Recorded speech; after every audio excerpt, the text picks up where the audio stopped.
बिस्मिल्लाहिर्रहमानिर्रहीम। शुरू अल्लाह के नाम से जो बड़ा मेहरबान है रहम करने वाला है। अस्सलाम वालेकुम गाइस, तो कैसे हैं आप सब लोग? उम्मीद है कि आप सब खैरियत से होंगे। तो मैं भी खैरियत से हूँ। मैं हूँ किश्वर फयाज। तो आप देख रहे हैं मेरा YouTube channel Kishwar family vlogs. हाँ जी, तो आज का व्लॉग भी शुरू होता है जी नाश्ते से। तो नाश्ते में मैं क्या बना रही हूँ, आज कोई चीज़ डिफरेंट ही बना रही हूँ, क्योंकि यहाँ पे मेरे जो हस्बैंड थे वो वाइट बैंगन लेके आए थे, जो कि मुझे अजीब लगे। लेकिन फिर मैंने कहा, जिस थोड़े से थे, 2-3 बैंगन थे, वो भी छोटे छोटे, तो मैंने कहा तुझको क्या बनाऊँ। तो मैंने यहाँ पे मिसाला बनाया, जिसमें तो प्याज वगैरह और टमाटर वगैरह करके ना मसाला सा बना लिया, और फिर साथ ही मैंने बैंगन भी डाल दिए, और साथ में ड्राई जो मसाले होते हैं वो भी डाल दिए, और साथ ही फिर मैंने अंडे फेंट के डाल दिए। एक एक अंडा अलग मैंने कौली में निकाल के इसमें डाल दिया, ताकि ये ना ख़राब भी आजकल अंडे आ रहे हैं, तो इसमें अगर इस तरह से आप डालेंगे तो फिर ख़राब अंडे नहीं होंगे। यहाँ पे अच्छे से इसकी बुनाई कर लेंगे, और बुनाई करने के बाद जिसको उतार लिया, तो यहाँ पे जो हमारे पराठे शराठे बन रहे। तो यहाँ पे एक पराठा मैंने बना लिया था, और दूसरा भी बना लिया था, जो कि मैंने डाला और उसमें से सुराख निकल गया। तो कोई बात नहीं जी, नाश्ता मेरी बेटी लेके जा रही है मेरे हस्बैंड के पास, वो नाश्ता करेंगे। और यहाँ पे फिर मैं भी आ गई थी नाश्ता करने के लिए, और साथ में आमलेट भी रख दिया। कहते हैं जी पराठा लेके आई हो तो आमलेट नहीं लेके आई हो, तो क्या खाली पराठा खाना है आज मैंने के। लेकिन मेरी बेटी ने कहा नहीं बाबा जान, आपके लिए लेके आ रही हूँ मैं आमलेट भी, मम्मा डाल रही प्लेट में। तो यहाँ पे जी आमलेट भी आ गया, और टेबल भी लग गई है, और यहाँ पे जी नाश्ता हो रहा है। यहाँ पर जी मुझे जल्दी लगी हुई थी, क्योंकि मेरी आज बेटी ने, छोटे वाली ने स्कूल जाना था, उसका भी नाश्ता बनाना था, और साथ में मैंने उसका लंच भी बनाना था। तो लंच में जी मैंने उसको दिया था पराठा अंडा, और साथ उसको मैं ये छोड़ने के लिए जा रही हूँ, पैक करके दे दिया था। और नाश्ते में उसने सेवइयाँ खा ली थी, जो कि हमने एक दिन पहले बनाई थी, फ्रिज में रखी थी। वो बहुत ही ठंडी और मज़ेदार लग रही थी, तो फिर उसने वो खा ली। और साथ में मैंने उसको छोड़ने के लिए जा रही हूँ स्कूल, क्योंकि मैं अपने बच्चों को छोड़ के आती हूँ स्कूल। तो दोपहर हो गई थी, उसके बाद जी बेटी मेरी घर आ गई थी, लंच वगैरह बनाया उसने किया। और उसके बाद जी यहाँ पे हमारे करीब एक बाज़ार लगता है छोटा सा, तो यहाँ पे मैंने कुछ छोटी मोटी चीज़ें लेनी थी, क्योंकि मैं छोटी मोटी चीज़ें लेनी हो तो बाज़ार नहीं जाती हूँ। और यहाँ पे जी मैं गिलास देख रही थी, और मैंने गिलास लेने थे, और कुछ और भी चीज़ें लेनी थी। लेकिन हुआ क्या था कि बारिश शुरू हो गई थी, और फिर हम लोगों ने कुछ चीज़ें ली, कुछ चीज़ें नहीं ली, और वापस गिरा ली। हम जल्दी जल्दी वापस आ रहे थे, क्योंकि बारिश बहुत तेज़ हो रही थी। मैंने कहा जी कई सारे बुरखा और गीला हो जाएगा, और हम कीचड़ में कहीं गिर ना जाए, तो इसलिए ना जल्दी जल्दी हम वापस घर को जा रहे हैं।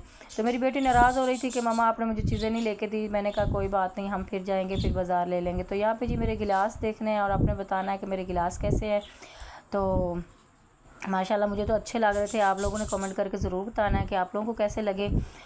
यहाँ पे मैं चेक कर रही थी कि कई बाजू का टूटे हुए भी निकल आते हैं, लेकिन सही थे, शुक्र है। और यहाँ पे मैं एक ना छुरी भी लेके आई थी, क्योंकि इसकी भी ज़रूरत थी मुझे। और ये मैं चेक कर रही थी कि तेज़ है कि नहीं, लेकिन ये माशाल्लाह अच्छी और तेज़ छुरी थी, मैं लेके आई हूँ।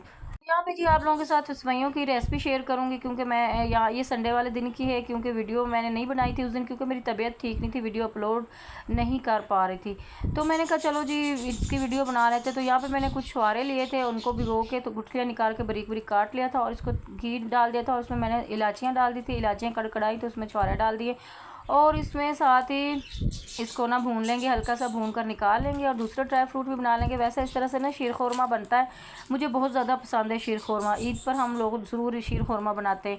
तो यहाँ पे थोड़ी किशमिश थी, वो भी इसको भी ड्राई रोस्ट कर लेंगे। उसके बाद ये हमारे पास गरी होगी, वो भी कर लेंगे, और ब्रिक ब्रिक कटिंग करके, और इसको इस तरह से निकाल लेंगे सारे ड्राई फ्रूट्स को। उसके बाद जी हम इसमें फिर दोबारा से थोड़ा सा ऑयल डालेंगे, और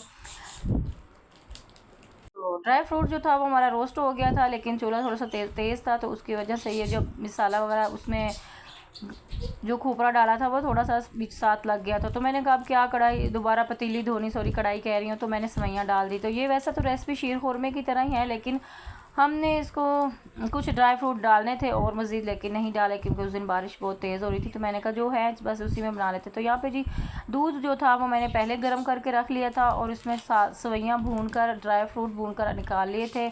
और दूध जो था वो हमारा गर्म किया हुआ था, बॉईल किया हुआ था। और उसके बाद ही इसमें सेवइयों को अच्छे से भून के हल्की आंच पे और इसमें डाल देंगे, और इसको हल्की आंच पे पकाएंगे। तब तक पकाएंगे जब तक ये अच्छा सा गाढ़ा ना हो जाए, और इसमें साथ वक्फे वक्फे से चम्मच भी चलाते रहेंगे। तो साथ ही मैं इसमें चीनी डाल दूँगी, और चीनी डाल के इसको साथ साथ वक्फे वक्फे से चम्मच जो है वो चलाते रहना, ताकि नीचे से लगे ना हमारी सेवइयाँ। और अच्छा सा प्यारा सा शीर खोरमा तैयार हो जाए। शीर खोरमा भी वैसा ऐसे ही बनता है, लेकिन इसमें थोड़ा सा दूध कम था, इसलिए मैं ना इसको थोड़ा सा गाढ़ा रखूँगी, सेवइयाँ टाइप बनाऊँगी, क्योंकि शीर खोरमा जो होता है वो थोड़ा सा पतला होता है, लेकिन तरीका उसका यही होता है। और इसको पकाएँगे अच्छे से, और यहाँ पे जी पक चुका है हमारा शीर ख़ोरमा जो था माशाल्लाह से बहुत ही मज़े का लग रहा है। लेकिन शीर ख़ोरमा थोड़ा सा पतला होता है। ये हमारी सेवइयाँ ही बन गई है क्योंकि मेरे हस्बैंड को थोड़ा सा गाढ़ी जो थी सेवइयाँ वो पसंद हैं। तो यहाँ पे जी मैंने ड्राई फ्रूट सारा डाल दिया और माशाल्लाह देखो कितना मज़े का लग रहा है। बहुत ही टेस्टी बना था, बच्चों को बहुत ज़्यादा पसंद आया था। और यहाँ फ्रिज में रख के खाएंगे तो बहुत मज़े का लगेगा, ठंडा ठंडा कूल कूल। तो यहाँ पे जी मैं डिश में डालने लगी हूँ। तो सर्विंग डिश में निकाल लेंगे और इसको अच्छे से ठंडा कर लेंगे। और यहाँ पे मैंने रख दिया था ठंडा होने के लिए। उसके बाद ये थोड़ा सा ही ठंडा हुआ था क्योंकि मेरा भाई और छोटी बहन आई हुई थी और मैं उनको सर्व करने लगी थी। उनको भी बहुत ज़्यादा पसंद आया था और उन्होंने बहुत मज़े ले लेके खाया। हम सब ने खाया, खैर बहुत ही मज़े का बना था। तो उस दिन मैंने ना खाना नहीं बनाया था क्योंकि हमने सुबह नाश्ता ही किया था और उसके बाद जी दिल ही नहीं कर रहा था कुछ खाने के लिए क्योंकि रेस्ट करना भी ज़रूरी होता है।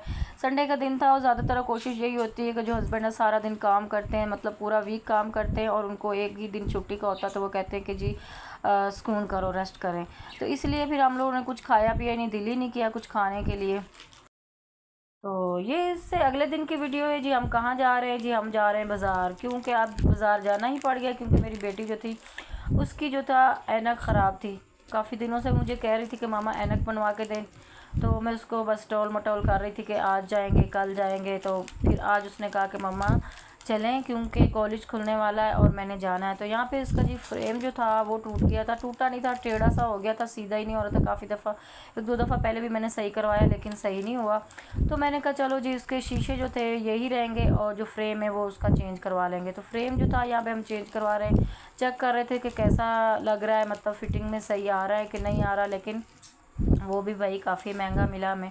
खैर हमने ले लिया और उसके बाद जी कॉस्मेटिक की दुकान पे आ गए। यहाँ पे कुछ चीज़ें लेनी थी, छोटी मोटी मेरी बेटी ने लेनी थी तो ये भी यहाँ से ये चीज़ें भी ले ली। फिर बेटी मेरी कहती है कि जी डॉलर शॉप पे चलें, तो यहाँ पे हम आ गए। यहाँ पे जी कॉस्मेटिक की चीज़ें भी रखी हुई थी, काफ़ी कुछ रखा हुआ था लेकिन हम लोगों ने पहले ले लिया था। मेकअप का सामान तो खैर इतना नहीं था लिया, बस थोड़ी सी चीज़ें ली थी। लेकिन यहाँ पे मैं देख रही थी काफ़ी अच्छी चीज़ें भी मिल रही थी और सस्ती भी मिल रही थी और कुशन वगैरह भी लगे हुए थे। गिफ्ट वगैरह किसी ने अगर लेने हो तो वो भी आप दे सकते हैं। जैसे कि बच्चे छोटे छोटे सालगिरहों पे जाते हैं, बर्थडे पे जाते हैं तो बंदा यहाँ से बच्चों को चीज़ें लेके दे दे। यहाँ पे काफ़ी कुछ रखा हुआ था, मतलब बॉल्स भी रखे हुए थे प्यारे प्यारे से। मुझे खैर किचन की चीज़ें बहुत ज़्यादा पसंद आई थी लेकिन मेरी बेटी की वही बच्चों वाली हरकतें, वही छोटी मोटी चीज़ें बच्चों की देख रही थी, मामा ये ले ले, मामा वो ले ले। लेकिन हमने यहाँ से कुछ ख़ास नहीं लिया, ना ही मुझे पसंद आया। तो फिर हम लोग ना वापस आ गए। तो यह रास्ते में कहती जी मम्मा आप मुझे लेके आई हो तो मुझे चीज़ खिलाओ, मुझे स्लश पीनी है। तो मैंने यहाँ पे इसको स्लश लेके दी और फिर यहाँ से जी हम रक्शे पे बैठकर घर वापस को जा रहे हैं और वापस आ जाते हैं। तो घर जब हम लोग आ गए तो मेरा भांजा आया हुआ था सूट लेके। और आप लोगों को मैं एक टिप भी दूंगी कि फैंसी जो सूट होते हैं उनको कैसे प्रेस करना है। तो यहाँ पे जी मैंने सूट जो था वो बिछा लिया था, कमीज़ उसकी, और इस पर देख लो कितना है फैंसी काम आया हुआ है। तो आपने क्या करना है, एक मलमल का दुपट्टा ले लेना। अगर मलमल का दुपट्टा नहीं है तो कोई भी कपड़ा ले लें। जैसे कि यहाँ पे मेरे पास शमीज़ थी मलमल की तो मैंने वो ऊपर बिछा दी और इसके ऊपर कपड़े इस्त्री करेंगे। डायरेक्ट आपने कभी भी फैंसी कपड़ों के ऊपर प्रेस नहीं करा। जैसे कि ये ऑर्गेन्जा का सूट था, जैसे जिसको टिशू बोलते हैं, वो वाला था। और इस पर तो बिल्कुल भी डायरेक्ट आप इस्त्री नहीं रख सकते क्योंकि आपका सूट जो था वो जल सकता, ख़राब हो सकता। तो यहाँ पे मैं बड़े एहतियात से अपनी बहन का सूट प्रेस कर रही थी क्योंकि उसने कहीं आज फंक्शन पे जाना था किसी पे। तो यहाँ पे मैंने अच्छे से यहाँ पे यहाँ ऊपर भी बिछा लेंगे इसी तरह कपड़ा और बिछा कर इसके ऊपर प्रेस कर लेंगे। तो अगर आपने कोई भी फैंसी सूट प्रेस करना है या कोई भी रेशमी जिसके काम वाले सूट होते हैं तो आपने इसको इस तरह से इस्त्री नहीं करना। अगर आप इसके ऊपर कपड़ा मलमल का बिछा कर प्रेस करेंगी तो बहुत ही अच्छा प्रेस होएगा और उसमें कोई बाल सलवटे नहीं पड़ेंगे और सूट भी बहुत अच्छा होगा और काम भी नहीं ख़राब होगा।